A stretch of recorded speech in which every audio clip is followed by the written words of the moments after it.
আহলে হাদিস যুবকেরা যখন পথহারা উদ্ভ্রান্ত খুঁজেতেছিল নবী তরিকা, সত্যবাণী অভ্রান্ত, গণতন্ত্র, সমাজতন্ত্র, জুয়া আর যত তন্ত্র, সকল রশিতে মণ্ডিত হয়ে পথ হয়েছিল ক্লান্ত। এই ক্ষণকালে তব জাগরণে জীবন পেল দিশা, কেটে গেল সব পীর ফকিরের ভ্রান্ত অমানিসা। কত ত্যাগ দিলে, কত দিলে করুণা, তোমাকে ভুলিব না যুব সংঘ, তোমাকে ভুলিব না। লিল্লাহে তাকবীর। আসসালামু আলাইকুম ওয়া রাহমাতুল্লাহি ওয়া বারাকাতুহু। আলহামদুলিল্লাহি ওয়াহদা ওয়াসসালাতু ওয়াসসালামু আলা মান লা নাবিয়্যা বা'দা। আউযু বিল্লাহি মিনাশ শাইতানির রাজীম। বিসমিল্লাহির রহমানির রহিম। ইয়া ওয়াইলাতা লাইতানি লাম আত্তাখিদ ফুলানান খলিলা ইলা আখিল আয়াত।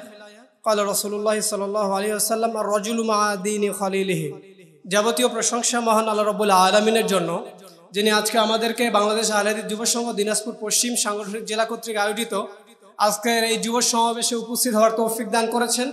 এজন্যই সে মহান মনিবের দরবারে শুকরিয়া আদায় করি। আমরা সকলে বলি আলহামদুলিল্লাহ।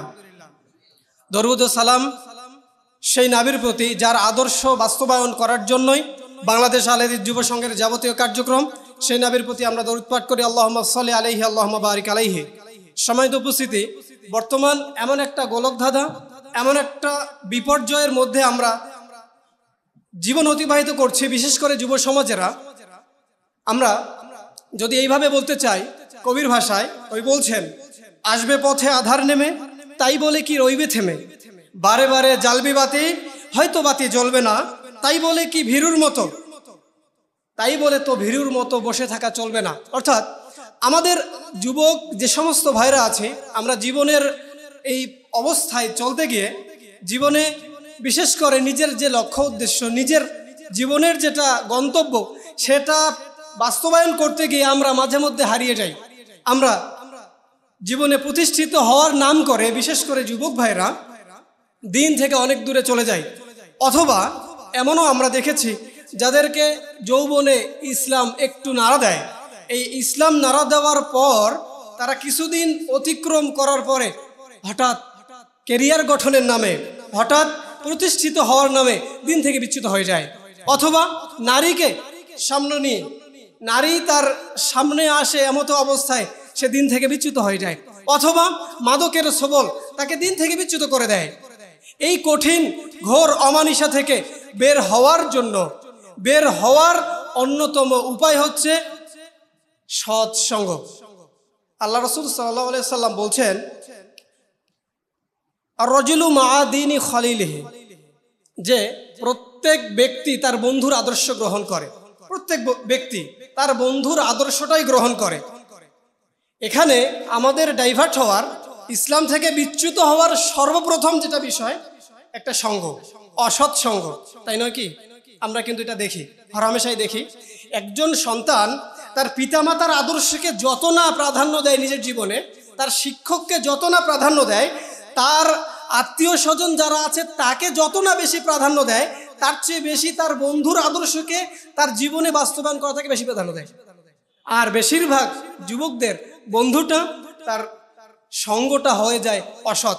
এ কারণেই এই অসৎ বন্ধুর পাল্লায় পড়ে নিজের জীবনকে গড্ডালিকা প্রবাহে গা ভাসিয়ে দিয়ে নিজের জীবনের মূল লক্ষ্য আল্লাহ তাআলার প্রকৃত বান্দা হওয়া এবং জীবনে মানুষের মতো মানুষ হওয়া, এটা তার হয়ে ওঠা হয় না। আল্লাহ সুবহানাহু ওয়া তাআলা বলছেন সূরা ফুরকানের 28 নম্বর আয়াতে, ইয়া ওয়াইলাতা লাইতানি লাম আত্তাখিযু ফুলানান খলিলা। আল্লাহ সুবহানাহু ওয়া তাআলা বলছেন, ওই দিন ওই ব্যক্তি আফসোস করে বলবে, হায় আফসোস, যদি আমি তাকে বন্ধু না বানাতাম, আমি অমুককে যদি বন্ধু না বানাতাম। এটা আফসোস করে কিয়ামতের দিনে বলবে। সময় তো উপস্থিতি, আমাদের যারা বন্ধু আছে, আমাদের যারা পরিচিত আছে, তাদের উদ্দেশ্যে আমরা এটা মেসেজ দিতে চাই যে আমাদের দুনিয়াবী জীবনে এই হায়াত যতদিন আছে, এই অবস্থায় যেন আমাদেরকে যেন কোনোভাবেই অসৎ সঙ্গ আক্রমণ না করে, অবশ্যই আমরা এই বিষয়টা খেয়াল করব। আল্লাহ তাআলা আমাদের তৌফিক দান করুন, আল্লাহুম্মা আমিন। সময় উপস্থিতি, আপনারা জেনে থাকবেন যে আমরা বাংলাদেশ আহলে হাদিস যুব সংঘের একেবারে শুরু থেকে নিয়ে এ পর্যন্ত যদি কার্যক্রম অবলোকন করি, বাংলাদেশ আহলে হাদিস যুব সংঘের অনেক কাজ, তন্মধ্যে অন্যতম কাজ এটা সৎসঙ্গ দেওয়া। আপনারা যারা জেনে থাকবেন, ইতিহাস যারা জানেন, তারা অবশ্যই বিষয়টা অবলোকন করবেন।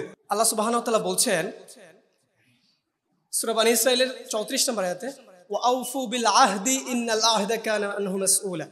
আল্লাহ তাআলা বলছেন যে তোমরা অঙ্গীকার পূর্ণ করো, নিশ্চয়ই তোমাদের অঙ্গীকার সম্পর্কে কিয়ামতের দিন জিজ্ঞেস করা হবে। রাসূলুল্লাহ সাল্লাল্লাহু আলাইহি ওয়াসাল্লাম বলছেন আলা কুল্লুকুম রাইন ওয়া কুল্লুকুম মাসউলুন আন রাইয়াতিহি, তোমরা প্রত্যেককেই দায়িত্বশীল, আর এই তোমাদের দায়িত্ব সম্পর্কে কিয়ামতের দিন জিজ্ঞাসিত হতে হবে।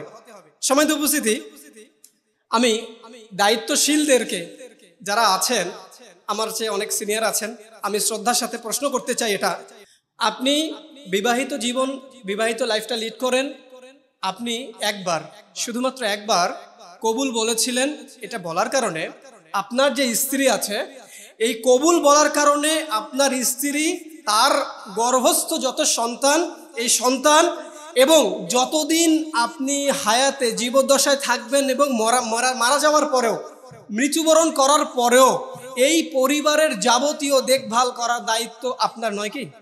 অবশ্যই।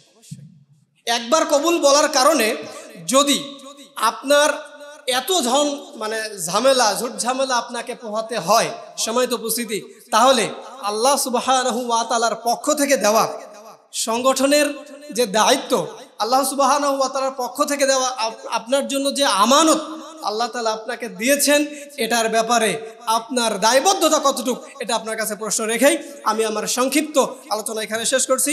আল্লাহ সুবহানাহু ওয়া তাআলার কাছে দোয়া করি যে আল্লাহ আমাদের যে দায়বদ্ধতা আছে, সাংগঠনিক দায়বদ্ধতা, আমাদের যে দায়িত্বশীল আচরণ করা দরকার, এটা বেশি থেকে বেশি ভালো করা তৌফিক দান করুন, আল্লাহুম্মা আমিন। পরিশেষে আমি বলতে চাই, বাংলাদেশ আহলে হাদিস যুব সংঘ তোমাকে ভুলিব না।